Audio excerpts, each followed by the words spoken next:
This is Democracy Now!, democracynow.org, The War and Peace Report.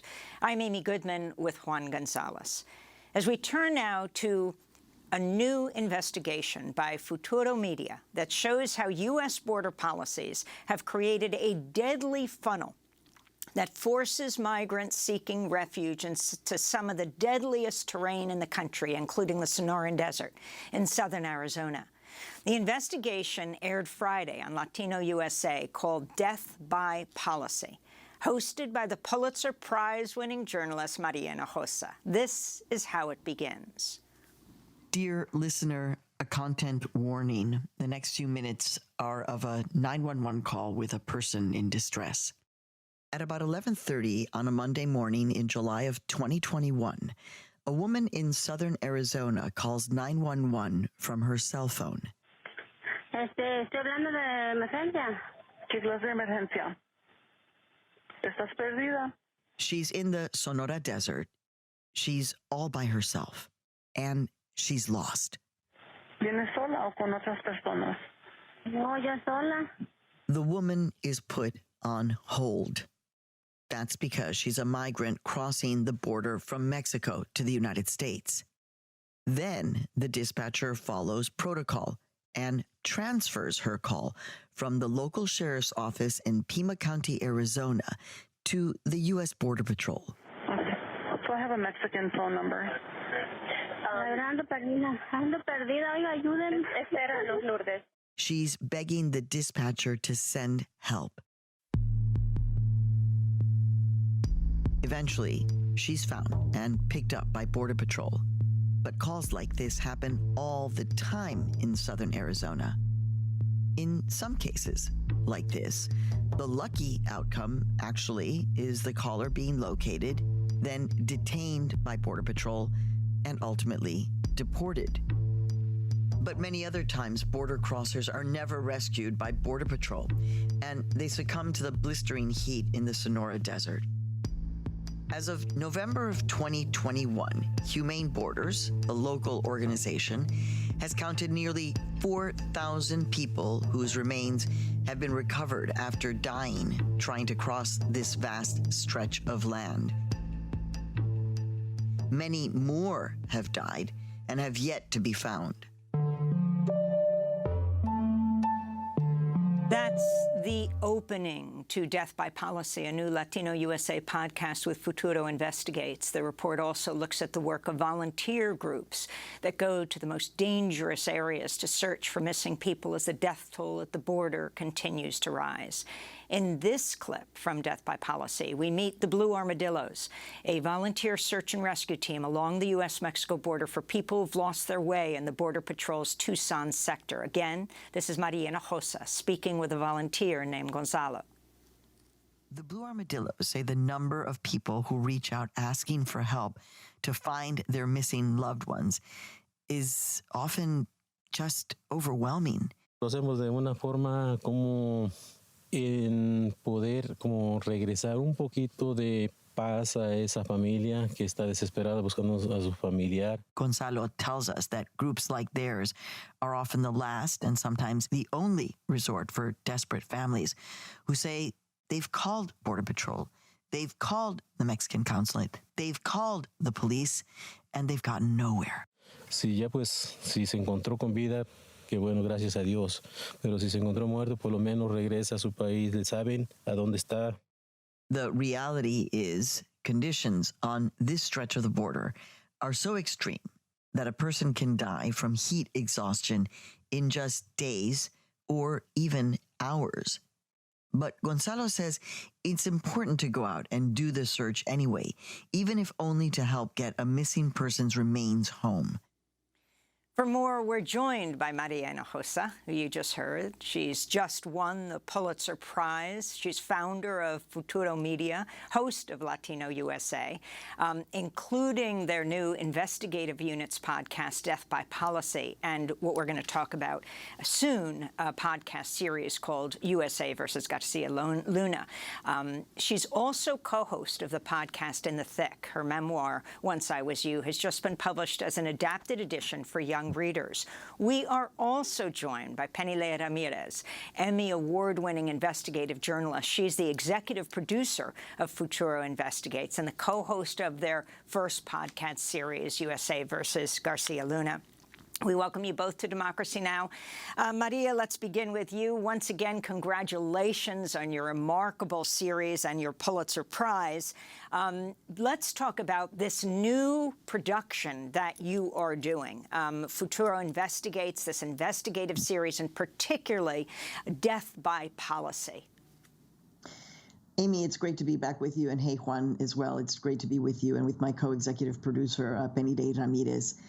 Look, you know, at the highest levels in the journalism, and Amy, you know, and I love to say this to you and to Juan, I am inspired by the both of you. You both have just, you know, done this thing where we've taken control of the means of production, as it were, and said, we have voice, we have power, we have agency. So that's why Futuro Media is created in 2010, just going out on a limb, just kind of scary times. And there's, right, at this point now, we won the Pulitzer. And the next kind of evolution in terms of being a journalist of conscience in the United States is to create an investigative unit, right? To really take the power that we have and hold those in power accountable.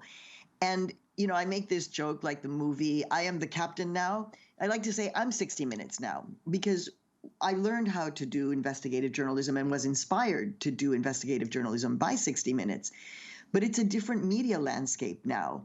And we're able to do that same kind of work with our particular perspective. That's why it's so important that this is the only investigative unit run by two Latinas, Latina journalists in the United States, myself and Peniley Ramírez. Why is the first report that we decide to do about death on the border? You know, some people, our colleagues even said, this is an old story, there's nothing to report. And actually, it's more intense than what you even said in your promo. It's not so much that the Border Patrol is just funneling people into dangerous parts of the desert. That's bad enough. But it's actually that every single policy that they are enacting is actually leading to more death. For example, they disperse people now. They disperse when groups are crossing the border, many of them groups of refugees.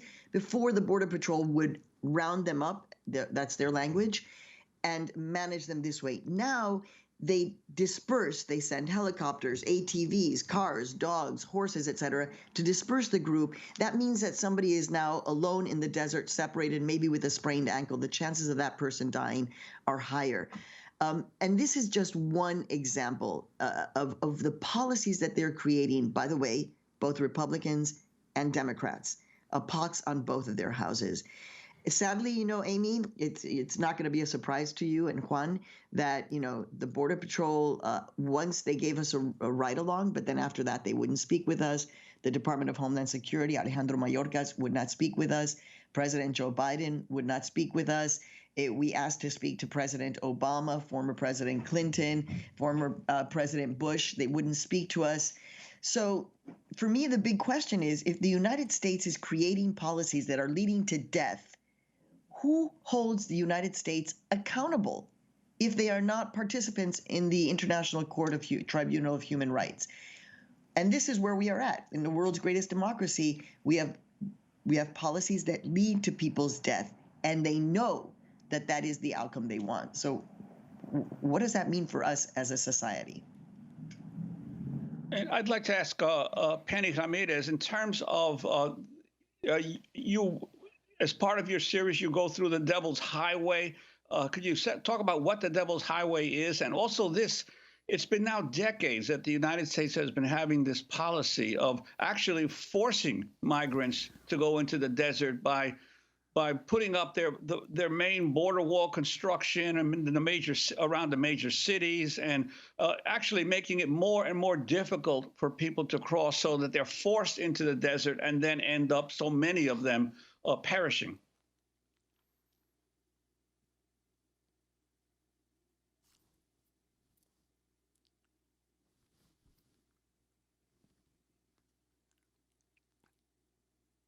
Penny, I think you have to unmute yourself.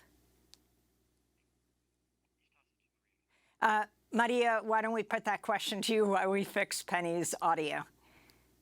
The Devil's Highway is one of the most dangerous stretches of transportation in the United States. Let me put this so that people understand, because what you're going to hear on the mainstream media is, oh, there's a crisis at the border. There is a crisis of humanity at the border. There are not tens of thousands of people trying to break down and break into the United States. That is not the crisis. The crisis is the over-militarization of the border writ large. Part of that is the border wall. Juan, I don't know the last time, or Amy, the last time you were down at the border wall, but it used to be that it's 15 feet high. It's these massive slabs of steel that have 4 inches in between, so you cannot put your head through. They just went down and increased the border wall to 30 feet high. What's crazy is that the border wall is not a wall. It is not continuous. So you have, I think it's 19 miles, but you have 21 openings in those 19 miles precisely leading into the Devil's Highway. Now, the thing is that, Juan, if people cross it, if people are in the desert hiking, there's a chance that you might perish. But the kinds of deaths that we're seeing now are deaths that are entirely avoidable. They do not need to be happening. And that's, I think, the most just disheartening part of all of this, is that every single one of these deaths does not need to be happening. And, I used to say that I was obsessed with this story because I've been crossing the border since I was born, because I was born in Mexico. I'm no longer obsessed with this story. I'm haunted. And as I wrote in my essay, I want every single one of us to be haunted as well. The way we are haunted in this country by so many deaths that we have seen their murders on camera. May he rest in peace, George Floyd. These deaths, though, are happening and we never see them. And that's intentional. We can never see them. When have you seen the Border Patrol filmed? So this is the reason why we chose to make this our first investigative piece, to shed light on the largest law enforcement agency in the United States of America that is majority Latino and Latina, that has very, if any, oversight, and that continues to have their budgets increased, even though we are showing that those budget increases are not leading to saving lives the way they say they are. This is a clip from Death by Policy when Maria Hinojosa speaks with Elena Gonzalez, whose mother, Maria, left to come to the U.S. from Veracruz, Mexico. Elena's mom tried to cross through a known path in Texas. Elena waited and waited and waited for her mom's next phone call. Tuvo que haber pasado algo por la razón de que mi mamá no viene, no aparece. As months passed, Elena became more and more desperate.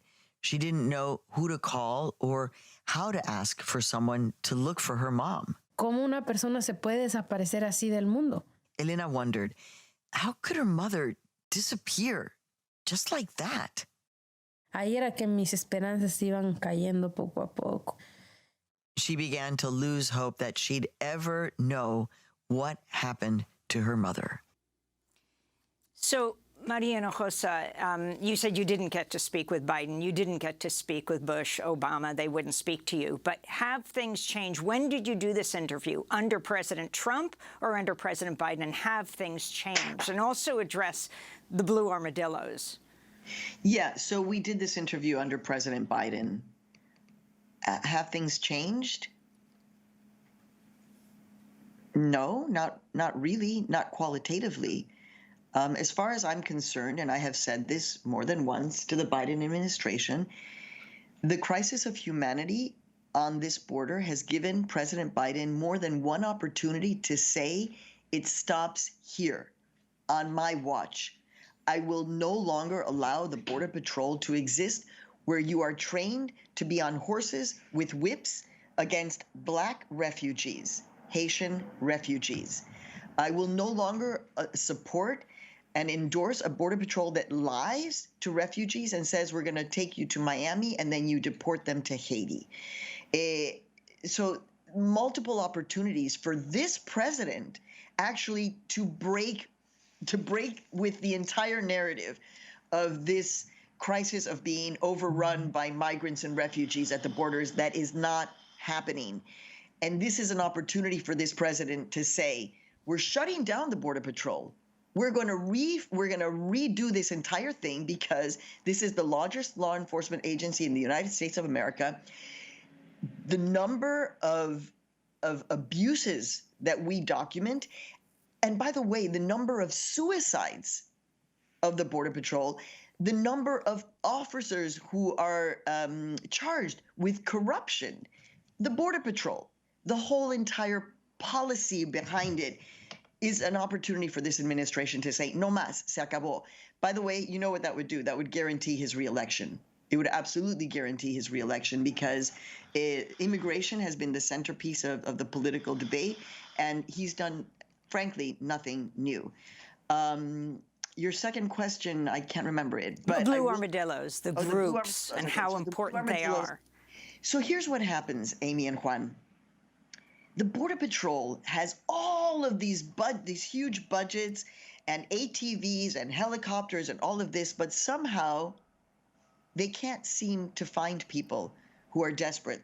Like they did find the woman at the beginning of the show, but the number of calls that we scanned and decided not to run, where the outcome is not the same, is extraordinary.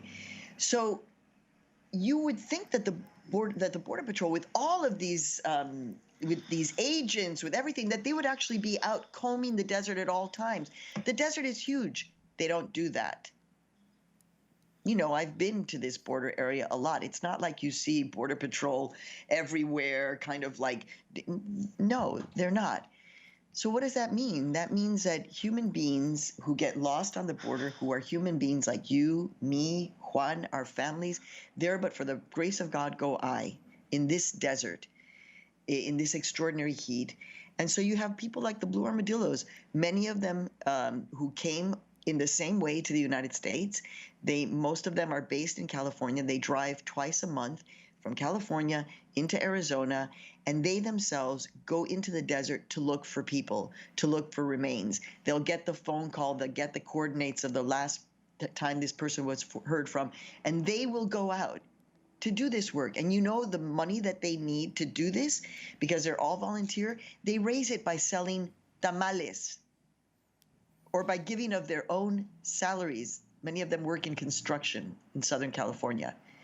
You have that group, and they're actually doing the humanitarian work, but you have the Border Patrol taking credit for that and saying that they're saving lives and saying that they are out there, you know, going in and protecting lives. And what we show on in the piece is that they have these beacons, these light beacons, that they say is like a major part of their life-saving efforts on the border.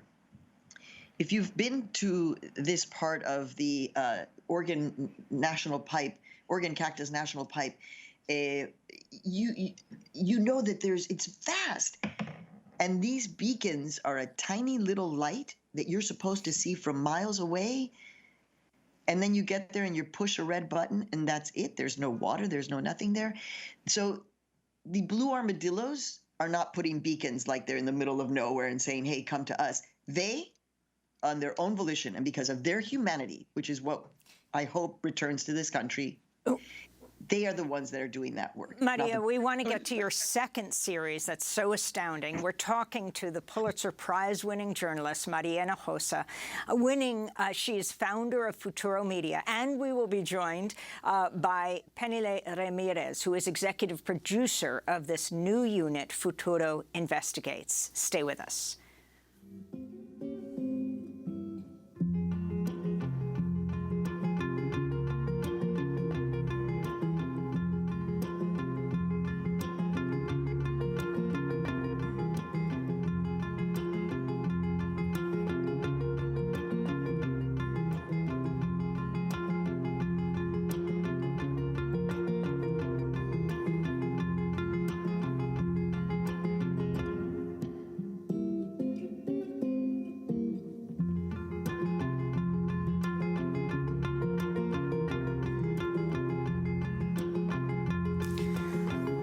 Jardín by Hermanos Gutierrez. This is Democracy Now!, democracynow.org. I'm Amy Goodman with Juan Gonzalez as we speak with Maria Hinojosa, Pulitzer Prize-winning journalist, founder of Futuro Media, host of Latino USA, co-host of the new investigative unit's 5-part podcast series, USA versus García Luna, which is years in the making and begins this Friday. Also with us, Peniley Ramírez, Emmy Award-winning investigative journalist, executive producer of Futuro Investigates, who co-hosts the new series that looks at Mexico's former Secretary of Public Security, García Luna, who will soon become the highest-ranking Mexican official ever to face trial in the United States. This is a clip from the first episode.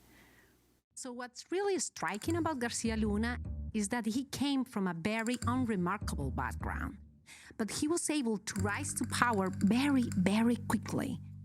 García Luna is now in his 50s. He was born in Mexico City in 1968, and in the late 80s, when he was 21 years old, he entered the CISEN. The CISEN is the Center for Investigation on National Security, which is the equivalent to the CIA in Mexico. He started as a security agent, which means basically a low-ranking spy. But from there, in just about a decade, in the year 2000, the guy becomes the head of the Federal Investigative Agency, so the equivalent to the director of the FBI. And just 6 years after that, he was appointed Secretary of Public Security by then-President Felipe Calderón. This was the highest point of his career. That's Peniley Ramírez, the executive producer of Futuro Investigates, co-host of this 5-part podcast series, joining us with Maria Hinojosa. These two executive producers, one Cuban-American, one Mexican-American, bringing us the series of investigations. Penny, you have been working on this story for a decade. Talk about the significance of this trial that's about to take place in the United States. Well, we decided to do this series because García Luna was a close ally to the U.S. for a long period of time. As we just heard, he was part of the Mexican government. He was a high-ranking official in the Mexican government. But at the same time, Mexico was receiving a lot of money, more than $3 billion from the U.S. in aid to help the country to prevent the drugs from coming to the U.S. And during all that time, according to the current accusation here in New York, he was helping Joaquín El Chapo Guzmán and the Sinaloa Cartel to smuggle drugs, especially cocaine, into the U.S., mostly to Chicago and New York. So this person was at the same time, according to the accusation, working for the Mexican government, working for the Sinaloa Cartel, and cooperating with U.S. agencies, especially the DEA. I wanted to ask Maria, because we have only a few minutes left. I wanted to ask you about a current issue beside this case, is that we're now hearing that there's a possibility in the lame duck session of Congress for a bipartisan immigration reform bill. Now, of course, we've heard this story numerous times in the past, over the last 20 years or so. But Senators Kyrsten Sinema and Tom Tillis have a draft framework of this bill that would include a path to citizenship for the 2 million people known as the Dreamers, but also funds, according to the Washington Post, a big investment in removal operation of migrants and also border security. I'm wondering what you're hearing about it and your reaction. Well, my first reaction is, of course, that always it's going to be tied to this question of border security. And as I've just said, the problem at the border is the over-militarization of the border. So they do not need more money, because we just showed you what's happening with all of the money. The Border Patrol does not need more money, and the border is secure. What's not secure are people's lives down there. So next thing, Juan, is that we say in Mexican Spanish, hasta no ver, no creer. Until I see it, I won't believe it. And, you know, I think so much about the psyche, the mental health, the emotional health of our so-called dreamers who are no longer young. They are here waiting to buy homes and cars and send their own kids to college in this country. And they're stuck in this situation. And we have all been with the expectation that something is going to happen, that it's going to, and every time there's this expectation, and then the bubble is burst. Immigrants and refugees in this country have been thrown under the bus by Republicans and Democrats time and time again. Why do we do the work that we do at Futuro and Futuro Investigate? It is to center the humanity of these people. Entonces, I hope that the reform comes through. It should not be piecemeal. That's my problem. It should have never been piecemeal. There should be entire immigration reform. People, families should all be given the path to citizenship, and they should find a humane way to manage what this country says is an essential part of who they are, immigrants and immigrant flows. So hopefully, Juan, hopefully. But, while I'm feeling a bit more optimistic about our democracy this morning, in fact, quite more optimistic, the history has shown that immigrants and refugees will again be toyed with. They will be used as political fodder. We become the threat of this country, and many of us are just tired of it, which is why we want to change the narrative entirely. But definitely, after all of that, be sure you go and listen to USA versus García Luna, because it is mind-blowing. As we say, it's true crime meets telenovela. It's so crazy we had to bring out a bottle of tequila because there was just no way to understand this story unless we were able to have a little tequila along with it. Well, Maria Hinojosa, we want to thank you for being with us, as well as Peniley Ramírez. Your series are amazing. We will link to the new investigative podcast, Death by Policy and USA versus García Luna. And congratulations on your memoir for young people, Once I Was You, Maria. That does it for our show. Juan, I can't wait for Friday. Juan Gonzalez is speaking at CUNY, City University of New York School of Labor and Urban Studies, at 3 p.m. You can check our website for the address. And also on Monday at 6:30 p.m. at the CUNY Graduate Center. We want to thank you, Juan, for these remarkable speeches. Also, a new Spanish edition of Juan's classic book, Harvest of Empire, History of Latinos in America, has just come out. Check it out. That does it for our show. Special thanks to Renee Feltz, Mike Burke, Dina Guzder. I'm Amy Goodman with Juan Gonzalez for another edition of Democracy Now!